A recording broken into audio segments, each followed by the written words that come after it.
Alexandre. Ce fut, ce jour-là, à 4 heures, comme tous les jours, qu'Alexandre amena devant la porte de la petite maison du ménage Marambal, la voiture de paralytique à 3 roues, où il promenait jusqu'à 6 heures, par ordonnance du médecin, sa vieille et impotente maîtresse. Quand il eut placé ce léger véhicule contre la marche, juste à l'endroit où il pouvait faire monter facilement la grosse dame, il rentra dans le logis, et on entendit bientôt à l'intérieur une voix furieuse, une voix enrouée d'anciens soldats, qui vociférait des jurons. C'était celle du maître, l'ex-capitaine d'infanterie en retraite, Joseph Marambal. Puis ce furent un bruit de porte fermée avec violence, un bruit de chaises bousculées, un bruit de pas agités, puis plus rien, et après quelques instants Alexandre reparut sur le seuil de la rue, soutenant de toute sa force madame Marambal exténuée par la descente de l'escalier. Quand elle fut installée, non sans peine, dans la chaise roulante, Alexandre passa par derrière, prit la barre tournée, qui servait à pousser le véhicule, et le mit en route vers le bord de la rivière. Il traversait ainsi tous les jours, la petite ville au milieu des saluts respectueux, qui s'adressait peut-être au serviteur autant qu'à la maîtresse, car si elle était aimée et considérée par tous, il passait, lui, ce vieux troupier à barbe blanche, à barbe de patriarche, pour le modèle des domestiques. Le soleil de juillet tombait brutalement sur la rue, noyant les maisons basses sous sa lumière triste à force d'être ardente et crue. Des chiens dormaient sur les trottoirs dans la ligne d'ombre des murs, et Alexandre, soufflant un peu, hâtait le pas afin d'arriver plus vite à l'avenue qui mène à l'eau.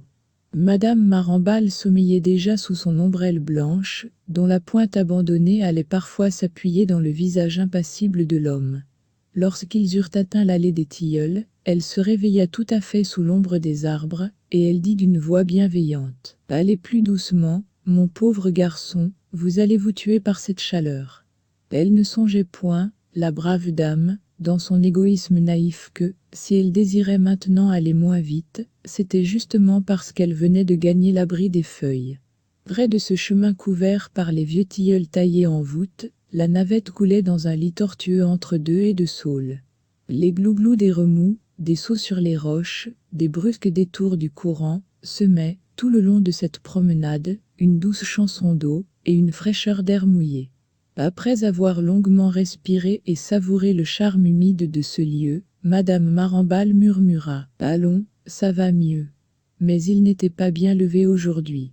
Alexandre répondit : « Oh non, madame. » Depuis 35 ans il était au service de ce ménage, d'abord comme ordonnance de l'officier, puis comme simple valet, qui n'a pas voulu quitter ses maîtres, et depuis 6 ans, il roulait chaque après-midi sa patronne par les étroits chemins autour de la ville. De ce long service dévoué, de ce tête-à-tête quotidien ensuite, était résulté entre la vieille dame et le vieux serviteur, une espèce de familiarité, affectueuse chez elle, déférente chez lui. Ils parlaient des affaires de la maison, comme on le fait entre égaux. Leur principal sujet de causerie et d'inquiétude était d'ailleurs le mauvais caractère du capitaine, aigri par une longue carrière commencée avec éclat, puis écoulée sans avancement, et terminée sans gloire. Madame Marambal reprit : « Pour être mal levé, il était mal levé. Ça lui arrive trop souvent, depuis qu'il a quitté le service. » Et Alexandre, avec un soupir, compléta la pensée de sa maîtresse. « Oh, madame peut dire que ça lui arrive tous les jours, et que ça lui arrivait aussi, avant d'avoir quitté l'armée. Ça c'est vrai. Mais il n'a pas eu de chance non plus, cet homme. Il a débuté par un acte de bravoure, qu'il a fait décorer à 20 ans, et puis de 20 à 50, il n'a pas pu aller plus haut que capitaine, alors qu'il comptait bien au début être au moins colonel à sa retraite. Madame pourrait dire encore que c'est sa faute après tout. S'il n'avait pas toujours été doux comme une cravache, ses chefs l'auraient aimé et protégé davantage. Ça ne sert à rien d'être dur, faut plaire aux gens, pour être bien vu.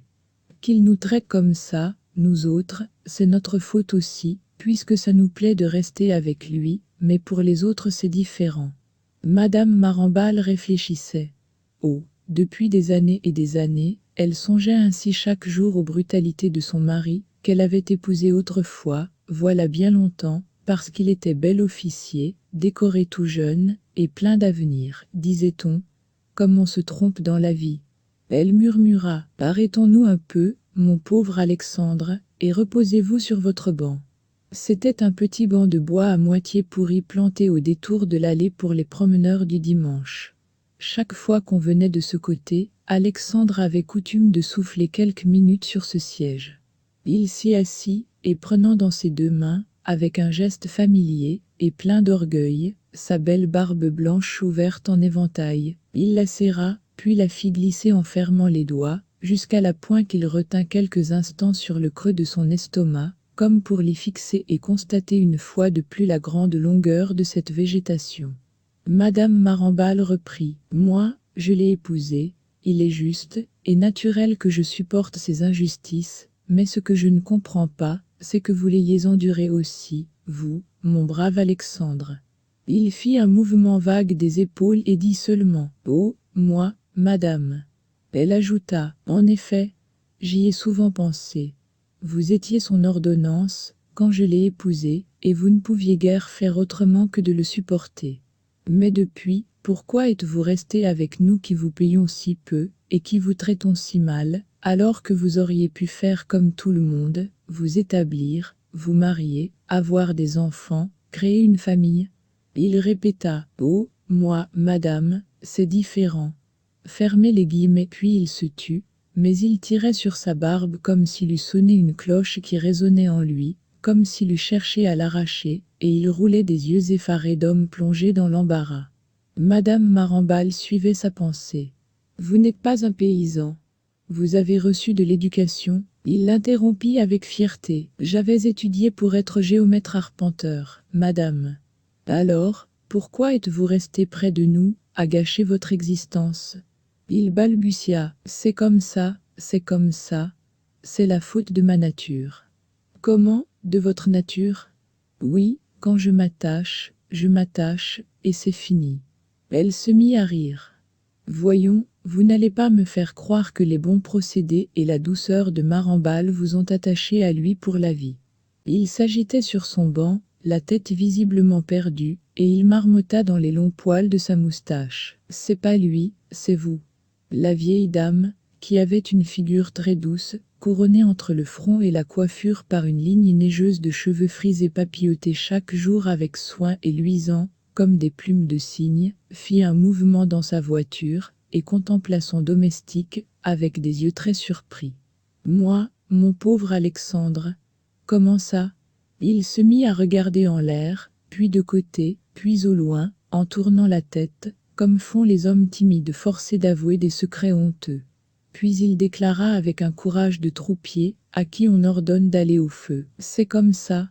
La première fois que j'ai porté à mademoiselle une lettre du lieutenant, et que mademoiselle m'a donné 20 sous en me faisant un sourire, ce fut décidé comme ça. » Elle insistait, comprenant mal. « Voyons, expliquez-vous. » Alors il jeta avec l'épouvante d'un misérable qui avoue un crime et qui se perd: « J'ai eu un sentiment pour madame.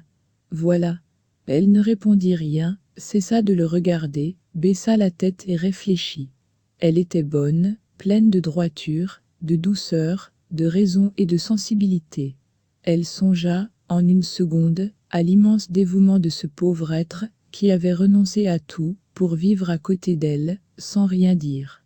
Et elle eut envie de pleurer. Puis, prenant une figure un peu grave, mais point fâchée: « Rentrons, dit-elle. » Il se leva, passa derrière la chaise roulante, et se remit à la pousser. Comme ils approchaient du village, ils aperçurent au milieu du chemin le capitaine Marambal qui venait vers eux. Dès qu'il les eut rejoints, il dit à sa femme, avec le visible désir de se fâcher: « Qu'est-ce que nous avons pour dîner ? » « Un petit poulet et des flageolets. » Il s'emporta. « Un poulet, encore du poulet, toujours du poulet, nom de Dieu, j'en ai assez, moi, du poulet. Tu n'as donc pas une idée dans la tête que tu me fais manger tous les jours la même chose ?» Elle répondit, résignée: « Mais, mon chéri, tu sais que le docteur te l'ordonne. C'est encore ce qu'il y a de meilleur pour ton estomac. Si tu n'avais pas l'estomac malade, je te ferais manger bien des choses que je n'ose pas te servir. » Alors, il se planta, exaspéré, devant Alexandre. « C'est la faute de cette brute-là, si j'ai l'estomac malade. Voilà 35 ans qu'il m'empoisonne, avec sa saleté de cuisine. Madame Marambal, brusquement, tourna la tête presque tout à fait, pour apercevoir le vieux domestique. Leurs yeux alors se rencontrèrent, et ils se dirent, dans ce seul regard, merci l'un à l'autre.